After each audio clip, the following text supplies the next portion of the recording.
자, 우리 하나님의 말씀을 보도록 하겠습니다. 하나님의 말씀은 사도행전 2장 17절에서 18절 우리 두 절만 다 같이 읽도록 하겠습니다.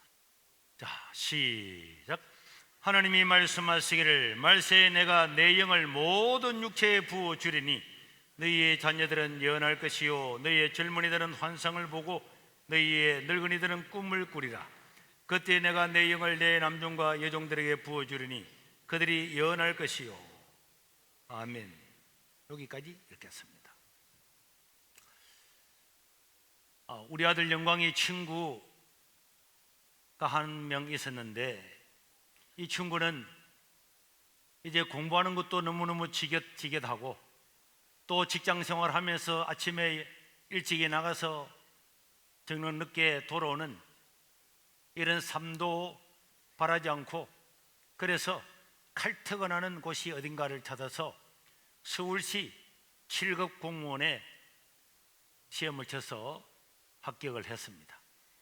그야말로 서울대학생이 대기업에도 갈 수 있는데도 다 뿌리치고 칼퇴근하는 곳을 찾아서 1년 동안 편안하게 있다가 너무 돈이 적어서 다시 SK라는 기업으로 들어갔다는 이야기를 들었는데, 요즘 우리 많은 사람들은 어디가 편한가, 어디가 칼퇴근하고 어디가 내 마음대로 편히 쉴 수 있는 곳이 어딜까, 이렇게 살아가고 있습니다. 제가 지난 주간에 제자 훈련을 하면서 당신의 꿈이 뭐냐, 당신 일생의 꿈이 뭐냐 이렇게 물었더니 대부분의 사람들이 자기의 인생의 꿈을 진술하지를 못하고 내 꿈이 무엇인지, 어떻게 살아야 될 건지, 금년 한 해는 어떻게 살 것이고 내 인생의 장기적인 그런 계획은 무엇인가, 이런 데 대한 생각을 하지 않고 살아가는 것들을 보았습니다.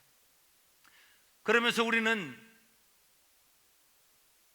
집에 들어와서 소소한 행복을 누리면서 살아가는 것이 인생에서 도움되는 거고 좋은 거지, 더 높은 곳에 간다든지 나라와 민족을 위해서, 사회를 위해서 더 노력을 하고 더 수고해서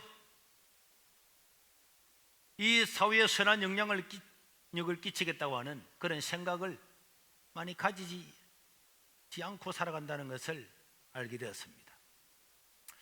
그러나 여러분 한번 생각해 보십시오.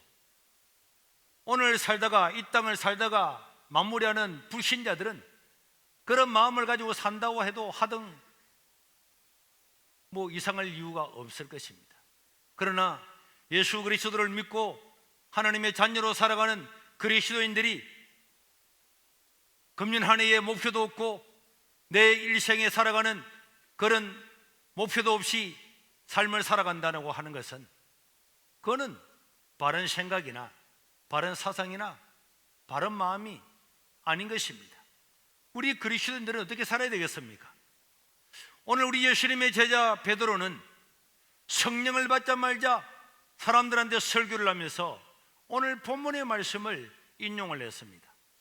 이 말씀은 원래 구약시대에 요엘이라고 하는 사람이 하신 말씀인데, 요엘서 여기 오늘 본문에 나오는 사도행전에서 베드로가 인용한 17절 18절 말씀에 보면은 하나님이 말씀하시기를 말세에 내가 성령을 모든 육체에 부어주리니 너희의 자녀들은 뭘 한다고요? 자녀들은 예언을 할 것이고 젊은이들은 환상을 보고 늙은이는 꿈을 꾸게 될 것이다. 그러니까 예수를 믿고 성령을 받고 살아가는 사람들은, 어린아이들은 자기 인생에 대해서 예언을 하고 그것을 선포를 하고, 젊은이는 환상을 보고, 나이 많은 사람도 꿈을 꾸면서 우리가 하나님 나라에 도달하는 그 순간까지 모든 그리스도인들은 어린아이나 청소년들이나 청년들이나 늙은이나 모든 사람들은 예언하고 환상을 보고 꿈을 가지고 자기 인생을 하나님을 위해서, 나라와 민족을 위해서 교회를 위해서 살아가야 마땅한 것입니다. 그럼에도 불구하고 우리가 이렇게 젊은이들이 당신의 꿈이 뭡니까? 꿈을 물으면 머리를 끌적거리면서 비듬이나 털어내고 이렇게 만약 인생을 살아간다면 어떻게 성경에 나오는 이런 일들을 이룰 수가 있겠습니까? 예수님의 제자 베드로나 이런 사람들은 어부였고 무식한 사람이었지만 성령을 받고 난 다음에 꿈을 가지고 이 복음을 위해서 나가서 이 복음 전파를 위해서 헌신하고 수고하다가 결국에는 이 로마 대제국을 기독교 국가로 바꾸는 이런 사람이 꿈도 꿀 수 없는 일들을 이루게 된 것입니다. 꿈이 없다고 하는 것, 내 가슴이 식었다고 하는 것, 죽은 자와 다를 바가 없는 것입니다. 지난주에 어느 집사님이 전화가 왔어요. 목사님, 네 집사님, 목사님 저요 로또 걸렸어요. 그래서 내가 5등이나 걸렸나 이렇게 하려고 했는데 2등 걸렸다는 게 2등. 그래가지고 세금하고 다 떼고 5천만 원 정도 받는다는데, 이게 로또가 걸렸다는 사실을 알고 난 다음에 이게 정말인지, 내가 이 가정 남편 이름은 말하지 않겠지만은 그 부인 박순선 권사님이 이게 정말 로또가 걸린지 확실한지 20번을 넘게 확인했다는 거예요. 20번을. 그리고는 농협에 전해가지고 이걸 가져가면 돈 줍니까? 돈 줍니까? 이렇게 계속 물었다는 거예요. 그래서 농협에서는 가져가면 준다고. 그래서 이 5천만 원을 가지고 있는 빚도 갚고 이것도 하고 저것도 하고, 그래서 꿈같은 시간을 보냈다는 이야기를 들었는데, 로또 2등 걸려서 5천만 원만 수령을 내도 이 돈을 가지고 어디에 쓸까, 무엇을 할까, 다 이런 계획을 가지고 밤잠이 오지 않고 밤잠을 설치게 되는 것입니다. 하물며 하나님께서 우리를 구원하시고 우리에게 은혜와 능력과 우리의 모든 뒷바라지를 다 해주겠다고 약속하신 그 하나님을 믿고 살아가는 그리스도인들이 아무런 꿈이 없다, 아무런 계획이 없다, 가슴이 뛰지 않는다, 밤잠이 설쳐지지 않는다, 그거는 비정상인 것입니다. 하나님이 함께 하시고 도와주겠다는데도 내 인생에 아무런 비전과 꿈이 없다고 하는 것은 그 전능하신 하나님을 믿는 것이 아니라 하나님을 불신하면서 살아가는 자와 다를 바가 없는 것입니다. 사랑하는 성도 여러분, 한번 따라합시다. 꿈이 없는 사람은 죽은 사람이다. 꿈이 없는 사람은 죽은 사람이다. 심장이 뛰지 않는 사람은 육체적으로는 죽은 사람이에요. 그와 마찬가지로 우리가 우리 가슴에 손을 얹고 눈을 감았을 때에 내 인생의 계획과 꿈을 가지고 가슴이 뛰지 않는 사람은 심장이 멎은 사람과 마찬가지로 이미 그는 영적으로 사회적으로 죽은 사람입니다. 우리의 심장은 내가 꿈꾸는 미래 때문에 가슴이 뛰면서 그렇게 잠을 자면서도 이 꿈이 이루어지면 어떻게 될까? 얼마나 어마어마한 일들이 일어날까? 그런 것들 때문에 밤잠을 설쳐야 그게 정상적인 사람인 것입니다. 여러분, 왜 인생에게는 꿈이 필요합니까? 사람이 꿈이 없으면 집중할 수가 없는 것입니다. 무엇을 해야 될지, 내가 무엇이 되어야 될지 아무런 그런 계획과 결정이 되지 않으면 거기에 대해서 집중할 수가 없기 때문에 이것도 해보고 저것도 해보고 저것도 해보고 다 하다가 인생 허비하고 살다가 그냥 끝장나버리고 마는 것입니다.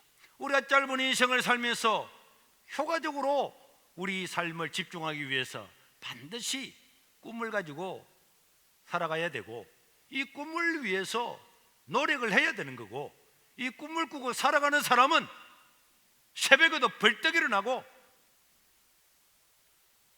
게을러질 수가 없는 것입니다. 여러분, 이런 이야기를 들어보셨죠? 우리나라 경부고속도로를 뚫고 있는데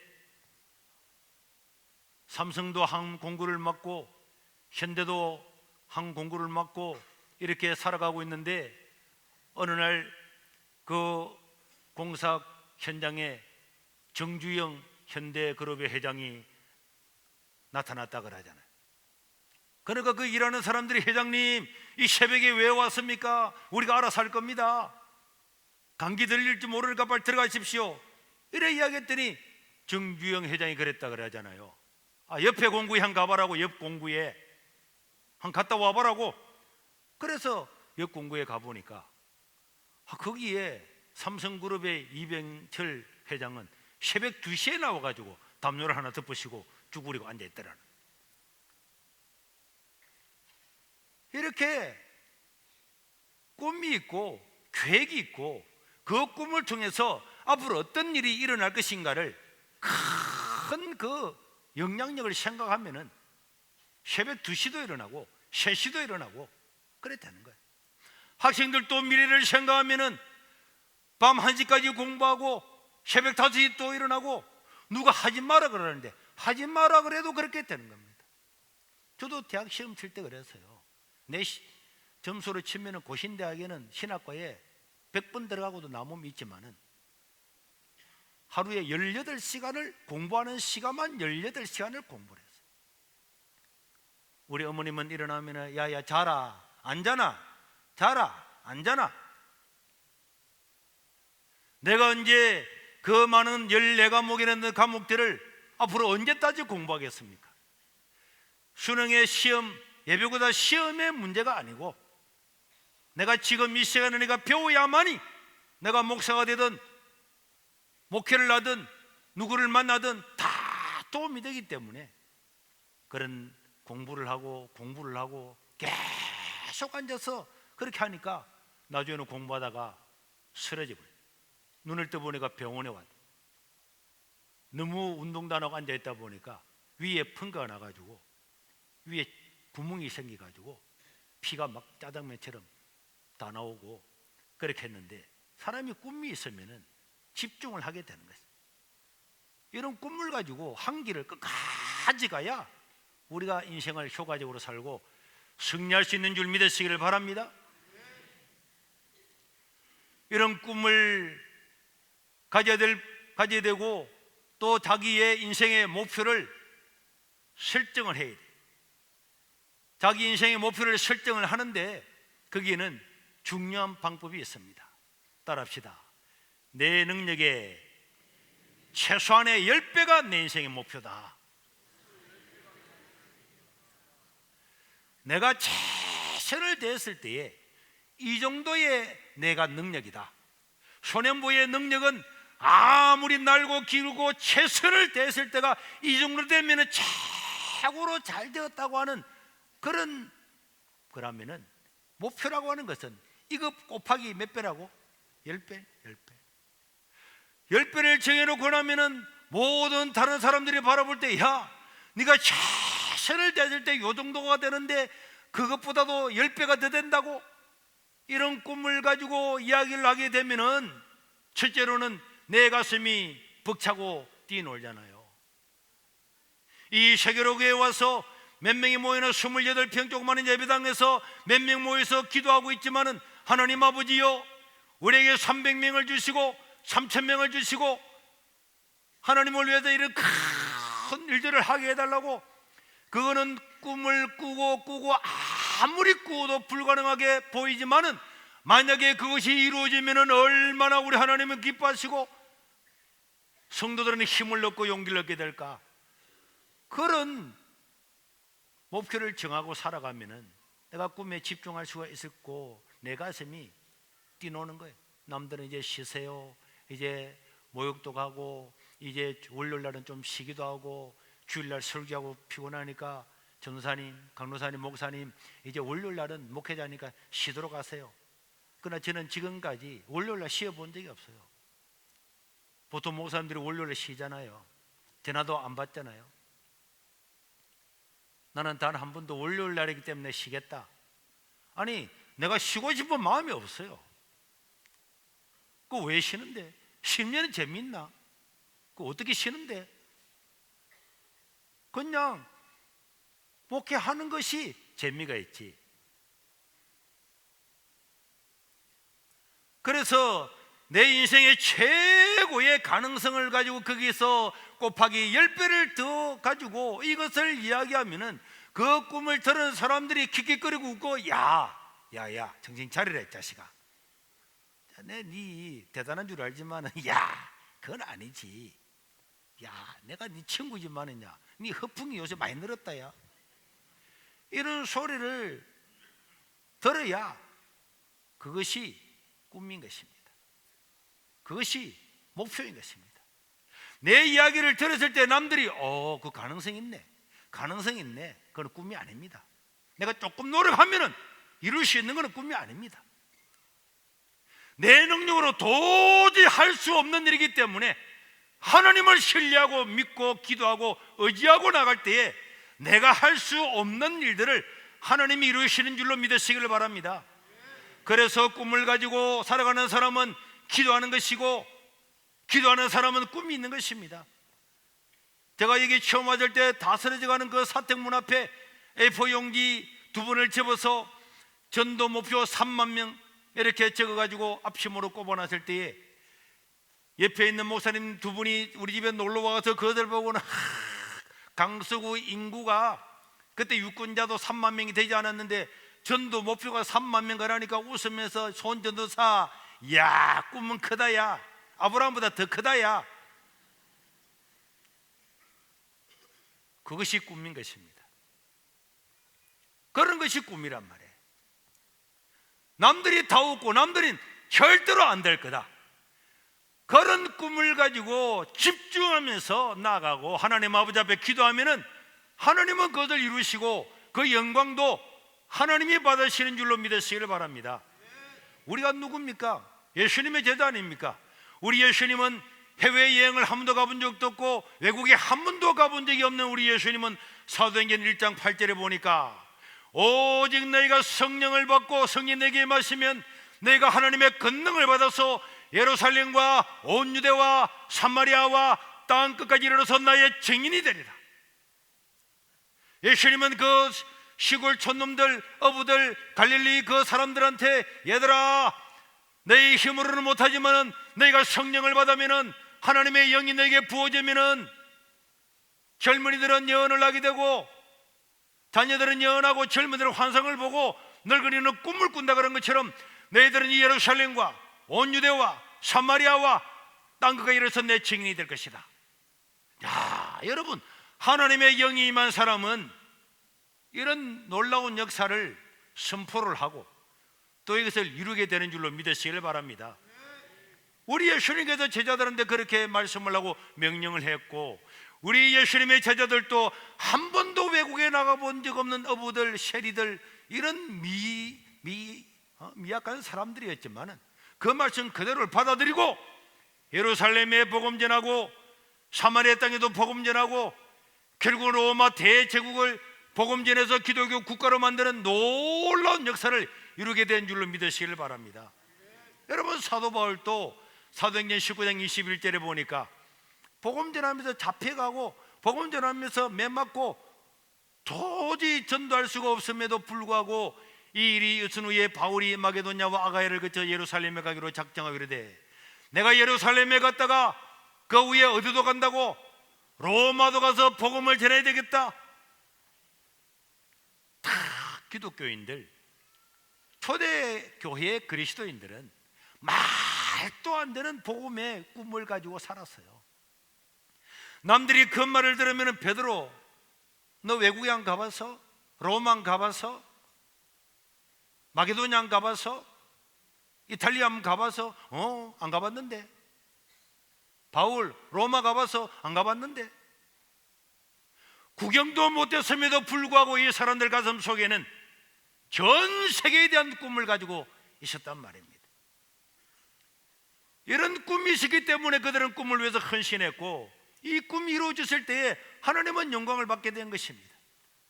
내 힘으로 할 수 없기 때문에 하나님께 전적으로 의지하고 기도하면은 오늘 저와 여러분들에게도 이런 동일한 역사가 일어나게 될 줄로 믿습니다. 그러니까 꿈을 가지고 이 꿈은 내 능력의 몇 배? 최소한 10배의 꿈을 가지고 그 다음에 이 꿈을 사람들한테 선포하고 이 선포가 이루어지도록 기도해야 될 줄로 믿습니다. 사람이 자기 꿈을 가지고 이 꿈을 남들한테 이야기하고 선포를 해야 돼요. 남들한테 이야기하고 선포를 함으로 그 꿈에 자기 자신이 얽매여져야 되는 거예요. 나의 꿈이 나를 꼴물로 걸어서 내가 가기 싫을지라도 야, 너는 이런 꿈을 가지고 이야기했잖아. 야, 꿈이 나를 이끌어갈 수 있도록 만들어야 될 줄로 믿습니다. 그렇기 때문에 자기 자신이 말로서 선포하고 이야기하고 친구들한테 부모한테 나는 이런 꿈이 있습니다. 그렇게 이야기함으로 말미암아서 그 꿈에 얽매여지고 그래서 그 꿈에 인생을 걸고 삶을 걸어야 우리는 내 능력의 10배, 100배의 놀라운 역사를 이룰 수가 있는 것입니다. 한번 따라 합시다. 나의 꿈을 선포하자. 나의 꿈에 내가 얽매이자. 여러분, 우리 성경에 보면 요셉이라는 사람이 있잖아요. 이 요셉은 어릴 때 꿈을 가지고 이 꿈을 가지고 형들한테 가서 형, 내가 꿈을 꾸었는데 막 낯가리에 단을 막 묶었는데 형님들이 묶었던 모든 단들이 막 내한테 막 절을 하더라. 이렇게 이야기들이 형님들이 그 이야기를 듣고 야, 이 자식아, 네가 우리 왕이 된단 말이야? 네가 우리 대장이 된단 말이야? 이 막내 새끼가 야 죽여버리려고 그랬어요. 그런데 어느 날 또 와서 형님들 이리 와보세요. 내가 꿈을 꿨는데요, 하늘에 별들이 있는데 별들이 알고 보니까 다 형님들이었어요. 형님들이 막 내보고 막 절을 하는 건 별들이 와가지고 나한테. 자, 요셉은요 얼마나 자기가 가지고 있는 꿈에 대해서 이야기했는지. 요셉의 별명이 뭔지 아는 사람? 요셉의 별명이 뭔지 아는 사람? 자, 이야기해 봐봐요. 꿈쟁이. 하계민 알아마셨네. 꿈쟁이입니다. 꿈쟁이. 꿈쟁이, 예수쟁이, 꿈쟁이. 쟁이는 뭡니까? 전문가는 전문가. 이거는 자기가 꿈꾼 데 대해서 말하는 데 전문가야. 만나는 사람들마다 나는 위대한 인생을 살 겁니다. 지금은 양을 치고 있지만은 내 인생은 이렇게 끝나지 않을 겁니다. 우리 형들, 우리 아버지도 나한테 다 절을 하고 우리 대족장 집안도 나한테 절을 하는 나는 그런 위대한 사람이 될 겁니다. 내 꿈이 이루어질 겁니다. 막 이렇게 이야기했더니 다 미웠잖아요. 형들은 미워했잖아요. 저 꿈쟁이, 저 새끼 저거 언제 죽이버릴 될 건데. 이러다가 진짜 요셉의 신부를 보니까 요셉을 꽁꽁 묶어서 애굽나라의 종으로 팔아버려 죽이려고 했잖아요. 얼마나 자기가 가지고 있는 꿈에 대해서 이야기하고 했던지 옆에 있는 배다른 형들이 질투하고 죽일 만큼 자기 꿈에 대한 진술을 했는데, 이 요셉은 그 꿈대로 애굽나라의 총리가 되어서 가족을 살리고 민족을 살리고 애굽을 살리고 근동을 살리는 위대한 지도자가 된 줄로 믿으시기를 바랍니다. 그러니까 내가 가지고 있는 꿈을 선포하면서 저 사람의 꿈은 뭐야? 아, 저 사람은 저런 일을 하겠대. 친구도 알고 부모도 알고 동료도 알고 남이 웃든 말든 야 누구 그러면 아, 그 사람은 저런 꿈이 있어. 다 꿈에 대해서 알아야 되는 거야. 내 가슴 속에는 불타는 꿈이 있는데 그 꿈을 부모도 모르고 친구들도 모르고 직장 동료도 모르고 아무도 모른다. 그거는 꿈이 아닙니다. 제가 얼마 전에 동창을 하나 만났더니 야, 니 세계로의 목사라며 니 중학교 3학년 때 말이야 목사 된다 그러더만 진짜 목사 됐네. 나는 중학교 3학년 때부터 목사 된다 그랬어. 다른 뭐 직업을 가지거나 다른 일을 해보거나 이런 건 단 한 번도 생각해 본 적이 없었어요. 그래 중학교 때부터 고등학교를 가더라도 책을 읽어도 다 앞으로 목회를 위해서 과학도 공부하고 책도 읽고 모든 것들을 그렇게 정보를 얻게 한 거죠. 여러분 다윗 보십시오. 다윗에게도 요셉처럼 꿈이 있었잖아요. 양치기 목둥이고 8번째 막내 아들이고 형들도 무시하고 아버지도 무시하고 다 이런 그 가족들 중에서도 학자들이 후처의 자식이라고 할 만큼 따돌림 받는 자였지만은 하나님을 믿는 사람, 시편의 반 이상을 기록했던 다윗, 그 신앙이 청소년 때부터 자기 마음에 와 있는 거예요. 아브라함의 이야기, 이삭의 이야기, 야곱의 이야기, 요셉의 이야기를 들으면서 살아계신 우리 하나님은 나를 통해서도, 빛이 난 나를 통해서도 얼마든지 세상을 바꿀 수가 있다. 이 꿈을 가지고 여러분 골리앗 앞에 섰을 때에 다윗이 뭐라 그랬습니까? 이스라엘 전 군대가 꼼짝하지 못하는 그 골리앗 앞에 섰을 때에 내가 저놈을 쳐 죽이면은 나를 위해서 무엇을 내주겠느냐? 사람들이 왕의 사유가 되게 해주겠고 물질을 주겠고 세금을 면제해 줄 거다, 그런 이야기를 했더니 그 이야기를 듣고 형이 와서 야 이 자식아, 네가 뭔데 지금 여기 와서 이 백성들 앞에서 어린 놈이, 이 교만한 놈아, 그래 말했지만은 형들 앞에서도 형, 내가 저놈을 쳐 죽이는 게 이유가 있겠습니까? 하나님을 욕하는데 내가 저놈을 죽이면은 나한테 뭘 해주겠습니까? 막 백성들에 또 물었더니 형들 앞에서 백성들이 동일한 이야기를 했어요. 얼마나 크게 떠들었던지 장막에 있던 사울 왕이 그 이야기를 듣고 누가 저렇게 시끄럽냐, 데려와봐라. 그 어린 목동 다윗을 왕 앞에 데려갔는데 왕 앞에서도 기죽지 아니하고 저놈을 쳐 죽이면은 왕의 사위가 되고 해준다는 게 사실입니까? 이래가지고 골리앗을 죽이고 다윗은 나중에 사울의 대를 이어 왕이 되었습니다. 하나님을 믿고 신뢰한다면은 우리는 위대한 꿈을 가지고 그들을 선포하면서 최선을 다하면서 노력해야 될 줄을 믿습니다. 끊임없이 이야기를 해야 되는 거예요. 저는요, 부산의 불연사철에 스님의 도움으로 등록금을 받고 거기서 고신대학을 다니다가 있는데 삼천포에서, 그 당시에 삼천포에 가장 큰 교회 목사님이 자기가 영향력을 가지고 있는 그 조그마한 교회 한 20명 안 되는 거기에 저를 담임으로 오라고 하라, 담임으로. 그래서 신학교 1학년 총각이 거기에 담임 전도사로 갔어요. 담임 전도사로 삼천포에 갔는데 거기서 한 20명 토요일 날 모여서 할머니 한 분한테 얼마나 모입니까? 그러더니 우리 한 20명 조금 덜 된다고. 그래서 내가 주일날 100명을 선포를 했죠. 우리 전도에서 100명에게 생명을 구원하는 일들을 행합시다. 그래서 중고 자동차를 한 대 사가지고는 그때부터 매일 다녔어요. 이제 겨울 방학에 와서 매일 다니면서 전도를 하고 있는데, 그런데 거기는 독특했어요. 아침 되면 방송을 하는 거예요. 그 동네에 산 밑에 찌고기 공장이 하나 있고 바닷가에 찌고기 공장이 하나 있는데 두 개가 거기 있는데 아침에 방송하는 거예요. 산 밑에 있는 공장에 찌고기 차가 왔습니다. 이렇게 이장이 방송을 하면은 집에 있던 아주머니 처녀들이 막 뛰어 올라가는 거예요. 공장으로 뛰어가서 큰 찌고기를 막 박스를 싣고 오면은 그 찌고기를 자기가 일할 할당 그 찌고기 상자를 확보해 가지고, 이건 우리 상자에서 막 40상자 50상자, 여기도 사람마다 다 그 찌고기에 상자를 내려놓는 거예요. 자기 일할 찌고기 상자를 확보를 하는 거예요. 또 있다가 연락이 옵니다. 방송이 옵니다. 저 아래 바닷가에 있는 공장에 찌고기 왔습니다. 그럼 또 막 그것도 달려가요. 또 찌고기를 이렇게 몇십 상자를 해가지고 그 찌고기를 포를 한번 싹 뜨고 TV에서 한번 싹 뜨고 껍질을 쫙 벗겨가지고 그다음 동그란 이 망 여기다가 딱딱딱 갖다 붙여 말리는데 그 한 상자 하면은 1,500원을 주는 거예요.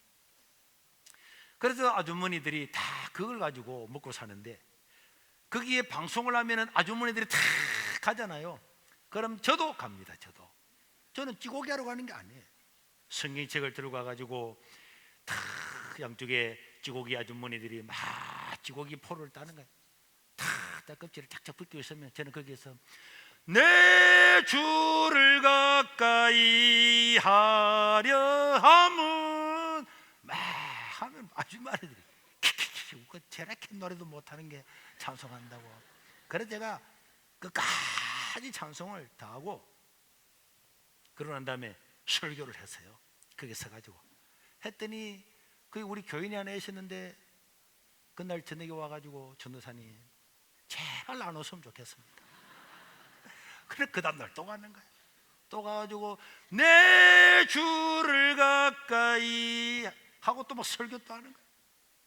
아무도 안 듣는데 막 키키키키 막 아이고 찌고기나 먹어서 막 온갖 소리 다 하는데 계속 찬송하고 설교하고 찬송하고 설교하고 전도하고.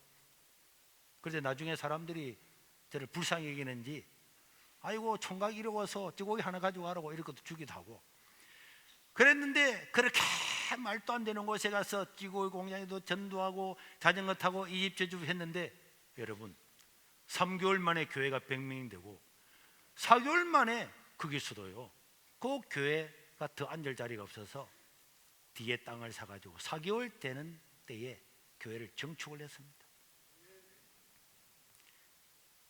남들이 비웃고 말도 안 되고 그래 해도 그게 문제가 안 되더라고.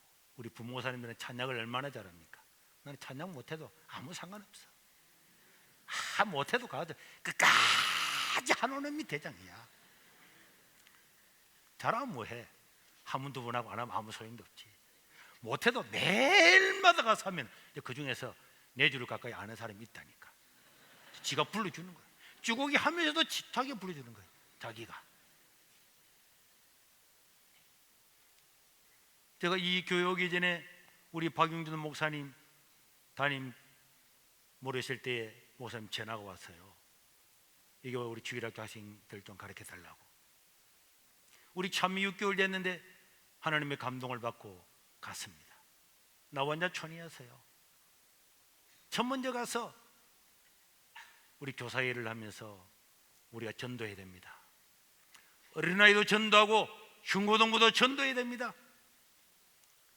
이 동네 사람은 다 믿지만은 밖에 있는 사람들 전도해야 됩니다. 이랬더니 그 부장 장로님이 오셔서 전도사님이 지금 와서 우리를 잘 모르는데 우리가 여기 지금 나원자촌이잖아요. 우리 애들이 밖에 가서 누구를 데려오는 거 원하지 않습니다. 우리 애들도 남의 집에 안 갑니다. 우리가 이런 마을에 산다는 걸 알면은 놀림당하고 안 됩니다. 전도할 필요 없고 해도 안 됩니다. 그래서 제가 이야기했어요. 나원자촌이든 어리든 교회는 전도하려고 있는 거잖아요. 전도해야죠 하니까 해도 안 됩니다. 그런데 그래도 해야죠. 그래서 100명을 구호를 외치고 전도하러 나갔어요. 그러니까 우리 교회가 어디인지 아무도 모르잖아요. 아무도 모르니까 학교 앞에 가가지고 전도지에다가 사탕도 하나 붙이고 껌도 하나 붙이고 얘들아 이리 오느라 다 해주니까 아무것도 모르는 아들이 주일날 몇 명 왔어요. 근데 내가 봉고차를 타고 교회를 왔는데 동네 입구에 딱 들어선 순간에 똥 냄새가 딱 나는 지금 애들 코를 딱 막더라고. 거기는 양돈 해가지고 똥을 말려가지고 팔았거든요. 그러니까 동네 입구에서부터 다 똥을 말리고 동네 중앙 광장에도 똥을 말리고 사람 다니는 길만 빼놓고 다 똥을 말리고 어떤 집은 옥상에도 똥을 말리고 이랬는데 이게 비가 오면요 니 똥 내 똥 다 없어지고 완전히 똥구덩이 다 똥이 막 여기도 개개개개 돼지 소리 저기는 닭 소리 막 온 동네가 양돈을 다 하니까 코 딱 맞고는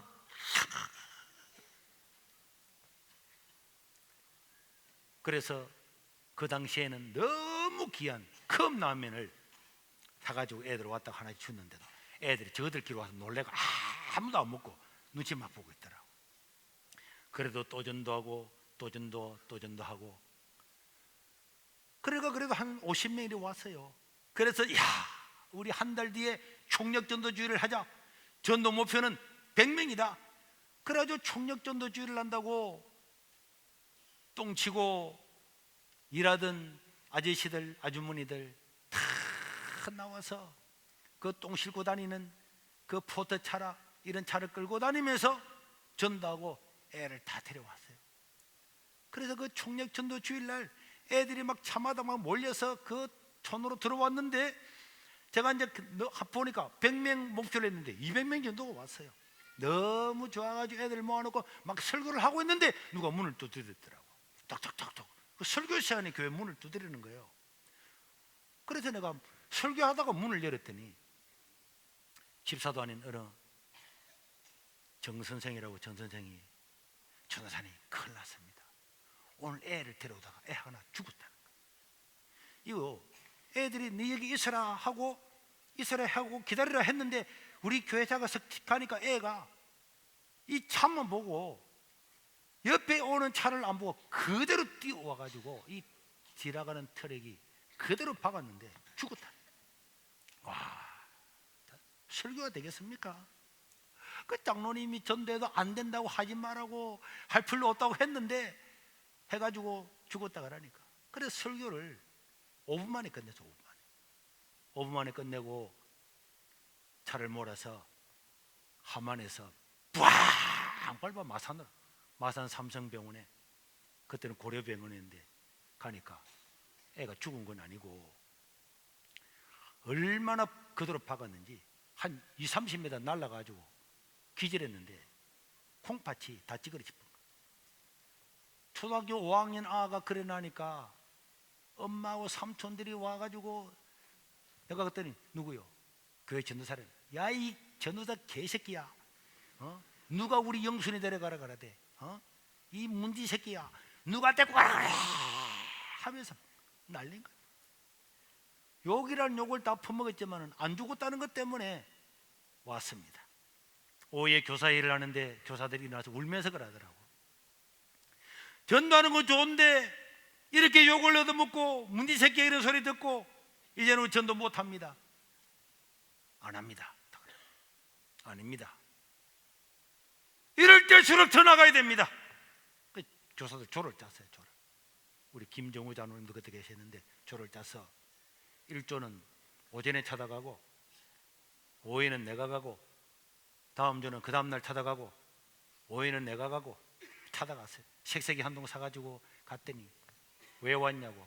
영순이 문병 왔대. 문병? 색색이 누가 이런 거 사들고 오라고 색색이를 들고 막 고려병원에 막 복도에 던지는데 색색이 막 따라락 굴러가지고 난리가 났어요. 그리고 색색이 다 죽고 그 다음날 또 들고 왔어요.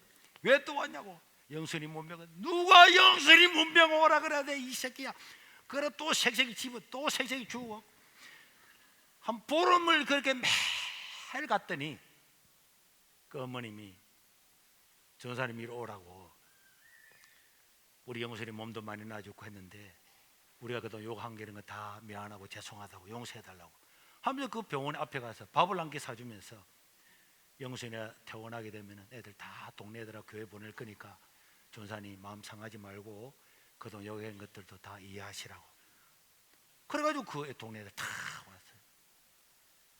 남들은 다 불가능하다 했지만은 하나님께서 그곳에서도 기적을 베풀어 주었습니다. 사랑하는 성도 여러분, 우리 그리스도인들에게 꿈이 없다면 죽은 사람. 나는 꿈이 있는가? 나는 내 꿈을 생각하면 이 꿈 때문에 자다가도 눈을 떠서 야, 잠 자야 되겠는데 이 꿈 때문에 잠이 안 오네. 로또 1등에 걸리는 사람은 그날 잠이 오겠습니까? 야, 이 돈을 가지고 이 사업도 하고 저것도 하고 잠이 오겠습니까? 하나님을 믿고 하나님께서 나를 도와주고 꿈꾸고 기도하며 이루어진다고 하는데 내가 아무런 꿈도 안 꾼다, 계획도 안 세웠다. 그게 어떻게 하나님을 믿는 사람이라고 할 수가 있겠습니까? 사랑하는 성도 여러분, 우리 세계로 교회는 원래의 목표가 있습니다. 원래 목표는 전도 목표 3만 명, 세례 1000명, 이 우리 목표예요. 우리 한 사람 한 사람이 힘을 다하면서 이 목표를 이루어야 될 줄로 믿습니다. 그리고 여러분들의 개인의 인생의 목표도 하나님의 선한 영향력과 하나님의 영광을 위한 개인의 목표를 가지고 기도해야 됩니다. 직장에서, 학교에서 자기 가족과 자기 가문의 꿈을 가지고 계획을 가지고 그 꿈을 위해서 하나님께 기도하고 나아가야, 그래야 우리 한 사람 한 사람을 통해서 이 땅이 달라지고 변화될 줄로 믿습니다. 그 놀라운 역사들을 이루어갈 수 있기를 주의 이름으로 축원합니다. 우리 구호하면 먼저 하겠습니다. 구호. 첫 번째 구호는요, 전도 목표 3만 명입니다. 원래 데리고 올 사람, 같은 사람을 5번을 데리고 오면은 5번은 온 걸로 쳐드리고, 그 다음에 두 번째는 세례 목표 1000명, 그 다음에는 자기가 몇 명을 전도할 건가 3번 하는 거고, 그 다음에 여러분들을 개인의 목표를 가지고 집에서 부부가 서가지고 구호 준비 할렐루야, 인생의 원래 목표 과장으로 승진, 이렇게 하라니까. 그러고 어떻게 해야 과장이 될 거냐? 가만히 둬도 됩니까? 과장 된 사람 찾아가가지고 당신 어떻게 되었어요? 물어도 보고, 사업에서 성공한 사람들 가서 물어도 보고, 책도 사보고, 연구도 해보고.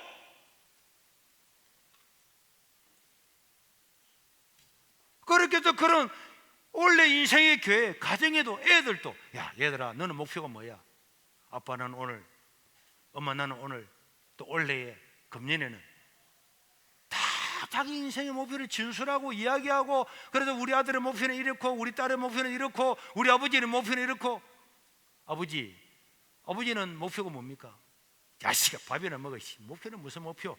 먹고 살기도 어려운데. 이렇게 살면은 어떻게 되겠습니까? 아버지가 목표를 가지고, 얘들아 엄마 아빠는 원래 이런 목표가 있는데 기도해줘. 너는 무슨 목표가 있어? 아빠 기도해 줄게. 그래서 진로를 이야기를 해주고 이렇게 해야 되는 거 아니에요? 그렇게 해야 가정도 달라지게 될 줄로 믿습니다. 제가 이 교회의 전도 목표를 하지만 여러분들은 적용을 해서 가정의 인생의 목표도 정하고 하시길 바랍니다. 구호 준비 할렐루야, 전도 할 수 있다, 한 믿는다, 해보자 3만 명.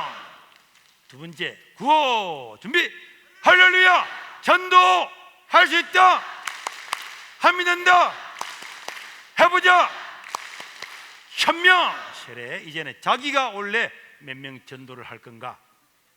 남이 하겠지. 하품하면 안 되고, 강성규 집사님 옆에 아들아 목사님 다 뒤에도 보인다니까. 자기가 몇 명을 전도할 건지.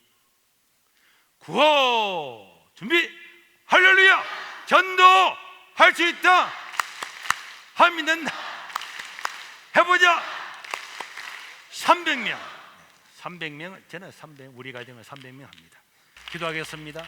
딱 2분만 기도하죠. 하나님, 전도 목표는 물론이고 내 인생에, 우리 가족의 삶에도 계획과 목표를 정하는 한 주가 되게 해주옵소서. 차 타고 가면서, 부모님 만나러 가면서, 얘들아 엄마 아빠는 이런 꿈이 있어, 기도해줘. 너희들도 꿈을 한번 생각해봐봐. 너희들 뭐가 될래? 그 일을 이루기 위해서 어떻게 해볼래? 금년 한 해는 어떤 게 꿈이야? 그런 걸 그 1시간, 2시간, 3시간 타고 가는 차 안에서 주고받고 이야기하고, 그런 꿈을 서로 이야기하고 나누고, 그래서 이번 명절이 꿈을 진술하고 꿈을 이루는 기초를 쌓는 명절이 될 수 있기를 바랍니다. 우리 주여 한번 부르고, 하나님 꿈을 가지고 살고 꿈을 정하는 때가 되게 해 주옵소서. 우리 주여 한번 부르고 기도하겠습니다. 주여, 자비로우신 우리 하나님 아버지, 오늘도 저희들을 사랑하여 주시고 여러 불러주시니 감사합니다. 하나님 홀로 영광을 받아 주시옵소서. 아버지여, 아버지여, 아버지여, 아무 생각없이 살아가는 인생이 아니고 하나님을 위해서, 그 영광을 위하여서 꿈을 가지고 살아가는 자들 되게 도와주시고, 꿈을 진술하고 내 능력의 10배의 꿈을 가지고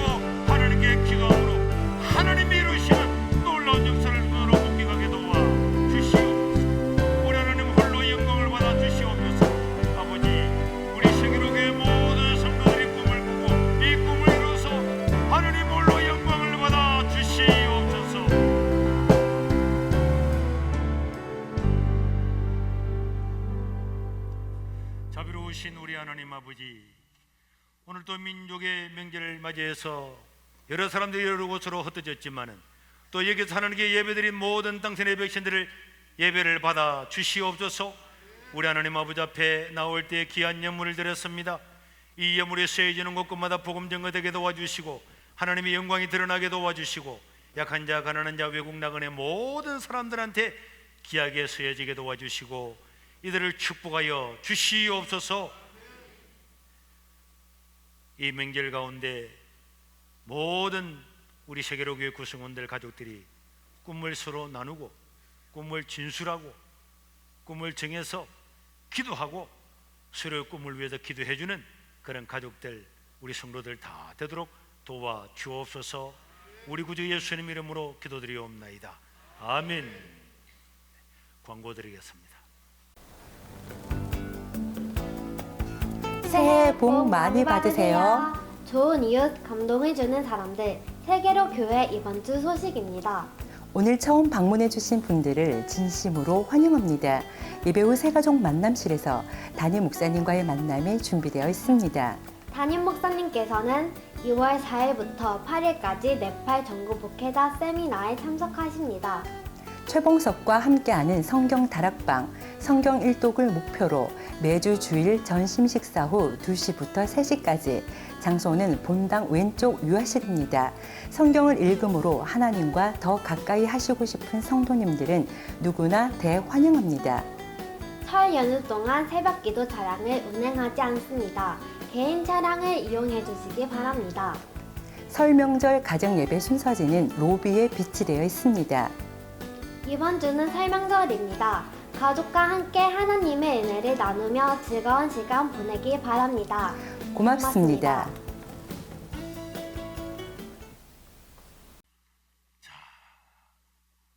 우리 1시 40분에 우리 장로님들 부부 모임이 있습니다. 새가족 모임실에 한 번도 빠짐없이 지난주에 광고한 대로 1시 40분에 다 모여 주시길 바라고, 이제 광고할 때 불을 켜서요, 불을 다 올려서 오늘 저희 교회를 처음 방문해 주신 분 한 번 일어나 주시길 바랍니다. 이름으로 환영하고 축하하겠습니다. 오늘 저희 교회를 처음 방문해 주신 분,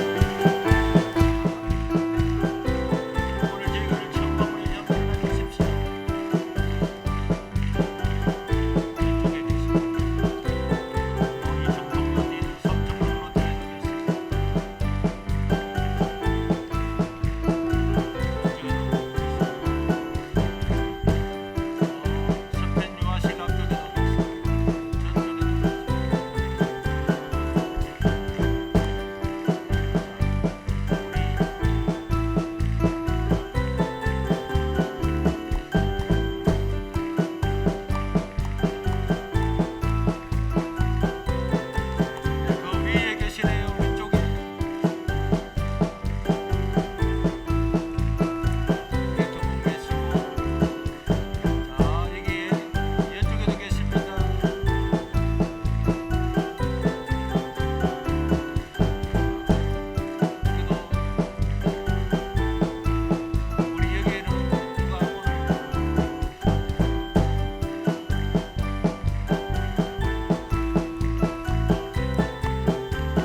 꽃을 받지 못하신 분들은 나중에 새가족 만남실에 오셔서 꽃을 받아가시길 바랍니다.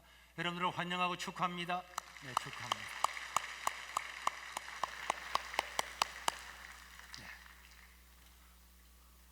우리 옆 사람을 인사드리겠습니다. 꿈 꾸십시오.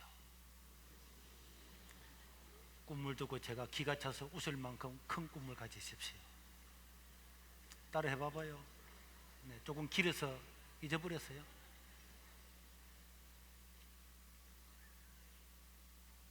오후에 또 만납시다. 아니, 오후에 어디 가야 되는데 주를 어디 돌아다니라 그래요. 예배 드리고 다 가도록 해요. 자,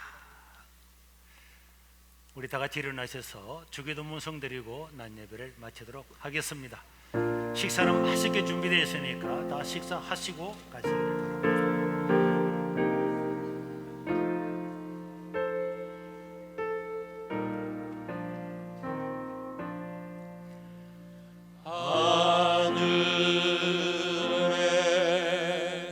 하늘에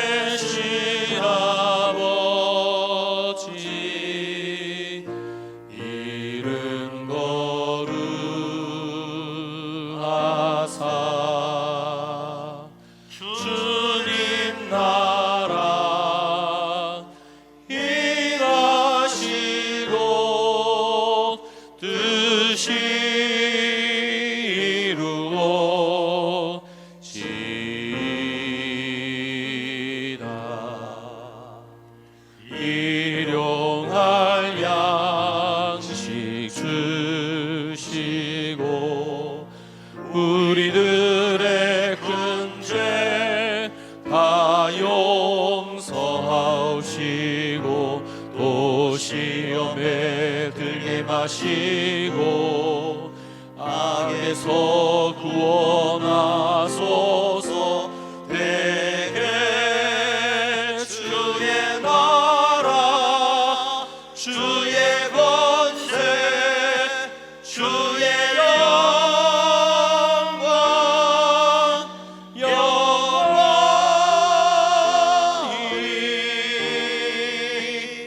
아멘.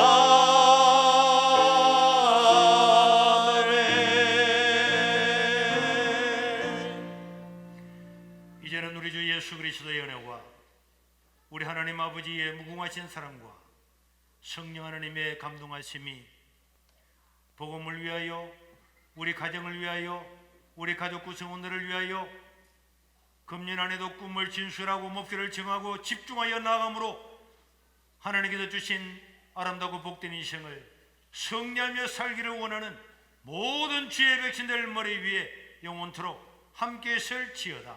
아멘.